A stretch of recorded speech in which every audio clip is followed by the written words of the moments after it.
I didn't know when I started playing inside that it took place in the woods behind the sewage treatment plant.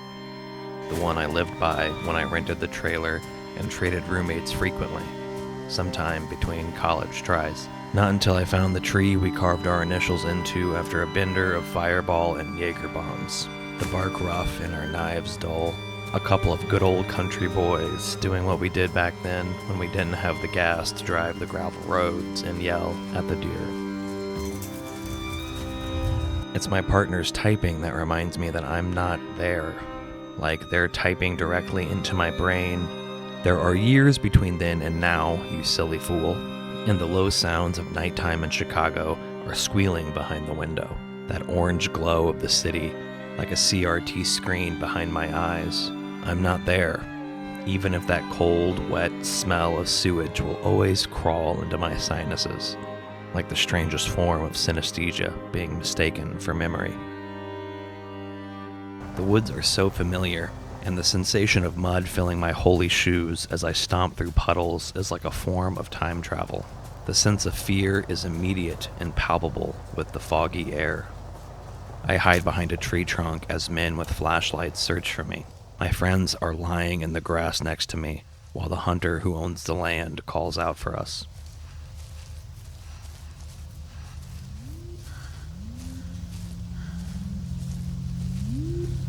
The anachronisms of the game open this wormhole further.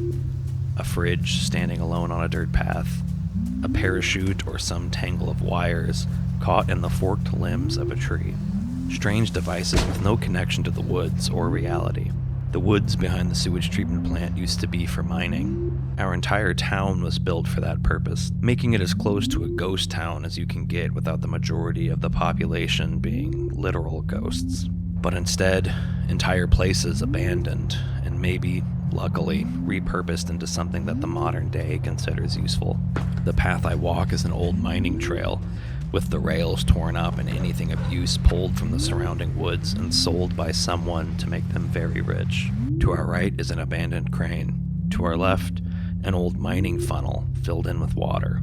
A pit so deep and stagnant that it begs the question, what could be down there? The many answers to that question bounce around my head to this day, making more noise now as I try to remember that I'm not there. There may be trees out my window, but they are owned by a city. Out there are no holes that descend inevitable into the earth. When they sick the dogs on us, I feel the helplessness of pedaling my one-speed bike down the pavement towards Heath's house, situated in the furthest back corner of the town. I'm younger then, but still heavy and sweating as the black dog barks and gains on me. Its teeth sink into my jeans, making more holes to join the ones at my knees. This dog will kill me. This I know. So I pedal, and the dog gets me. It grabs my head in its mouth, and it shakes, and I die, just as I feared I would as a child.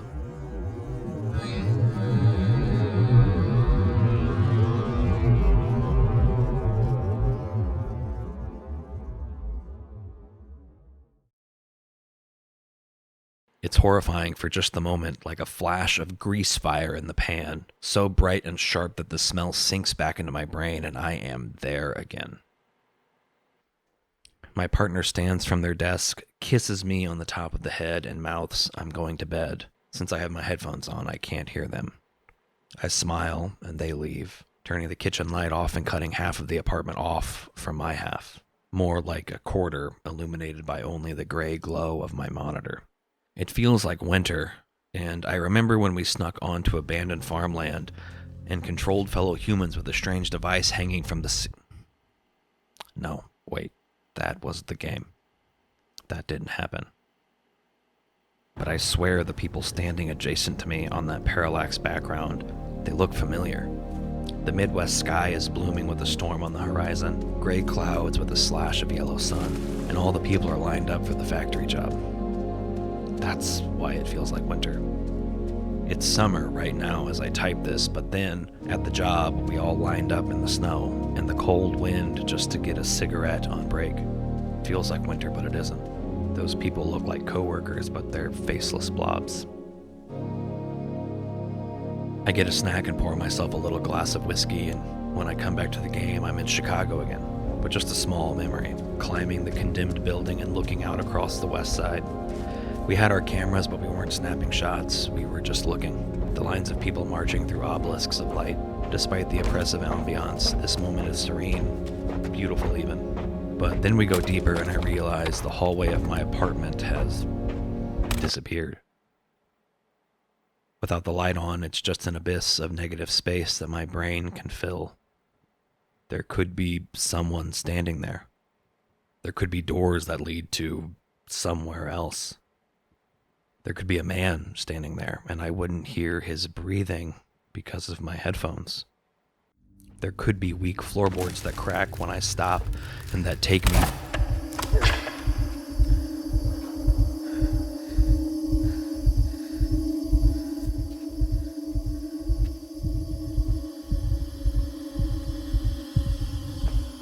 I'm having an out-of-body experience. Disassociating. Suddenly, I'm not only the character again, but I'm being forced to perform. As a boy. I am performing under a spotlight that only aims at me, that doesn't notice others around me, and if I mess up, pretending to be a boy, it will kill me on the spot. The controller changes shape in my clammy hands and is impossible to hold. I imagine what it looks like from that dark spot that used to be a hallway. How am I performing now? When we get to the dogs, they aren't convinced. And of course they wouldn't be. They're primal. They can smell that I'm not that boy. The stench of the sewage treatment plant is so strong that no amount of performance can protect me from them. So I run, but this time they catch me and snap my neck with a brutal bite, and they dine on the muscles. The camera, it holds there for what feels like much longer than the other deaths. Or maybe I'm just slowing time.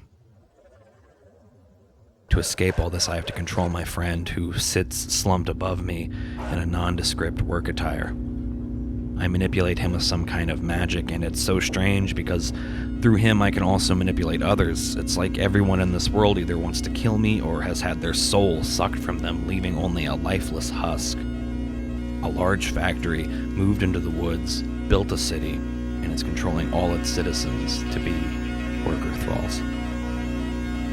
Some are kept in cages even, watched under intense spotlight. Sometimes I run past a group of them and overhear a conversation that we had back in the factory. These conversations are sprinkling on me as the warehouse grows larger. Every time I think I'm reaching the underbelly, I keep going deeper.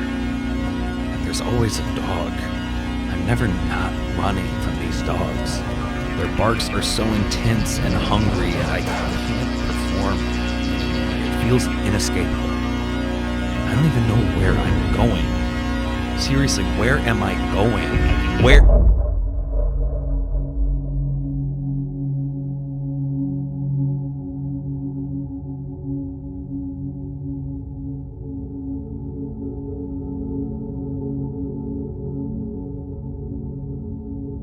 I've got to stand up for a minute.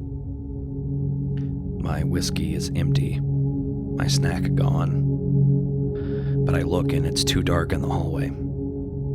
The shadow has reached out and swallowed the kitchen, and now all that's left is my little corner of computer light. I don't know who is standing there, but I can feel them like a pair of eyes just behind my vision.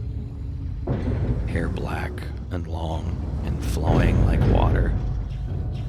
I can see her in the game too. I don't know why, but I recognize her. I stand up from my chair because she begins to chase me. She will crack open my little pod and drown me without a second thought. She is so mad at me for existing here, for being in this place, so far down in that factory that a forest begins to grow. So far down that we're flooded and in danger. And she lives down here. Why does she live so far down? Who put her here?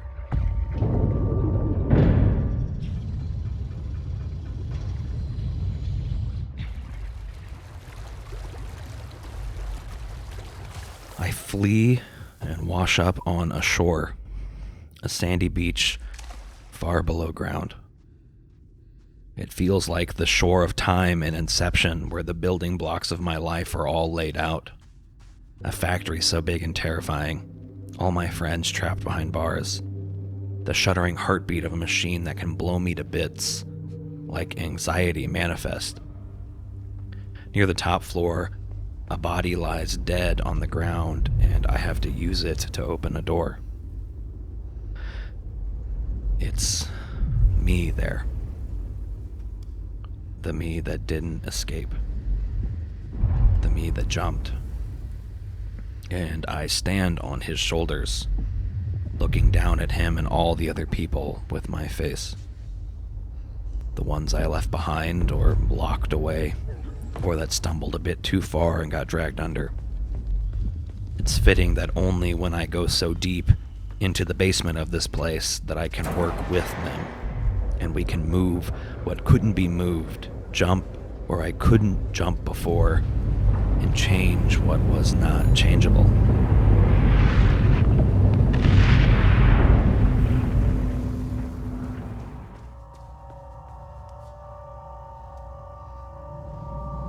Those people aren't with me when I reach the vault door.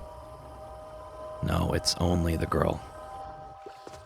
She's just as angry as always, trying to drown me and pull me under.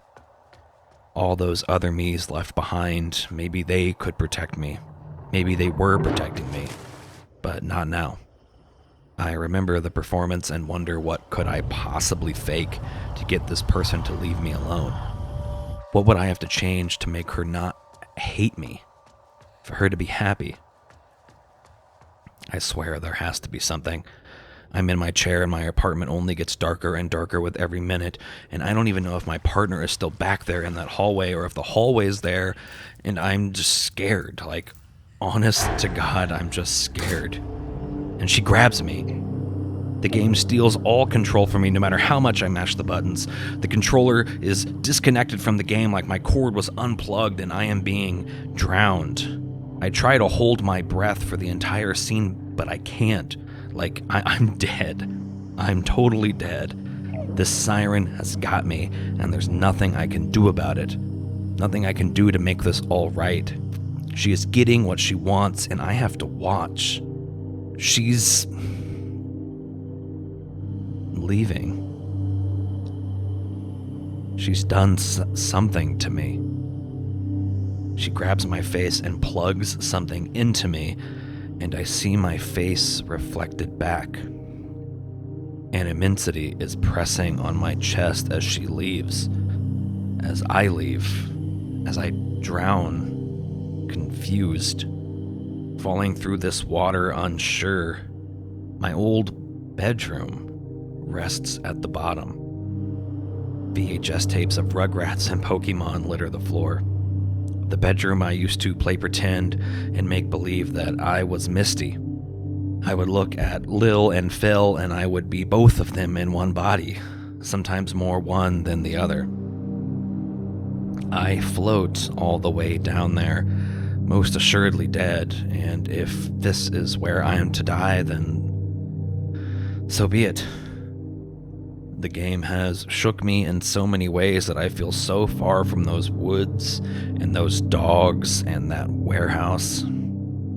I've been taken so far down that I've entered the other side, a proverbial underworld. And then I move. And I'm not dead. I did not drown, at least not completely. More so, now I can never drown. Because that girl with my face, she didn't want to kill me. She wasn't mad at me. She was like all the other faceless workers, lost inside this warehouse, this laboratory. A part of me buried deep and neglected, forgotten. She only pulled me all the way down here for one reason. To make me like her. to help me escape. And maybe together with all the other me's that I left behind, with all the things that were locked down here in cages, being watched, being controlled. Maybe with them and with her,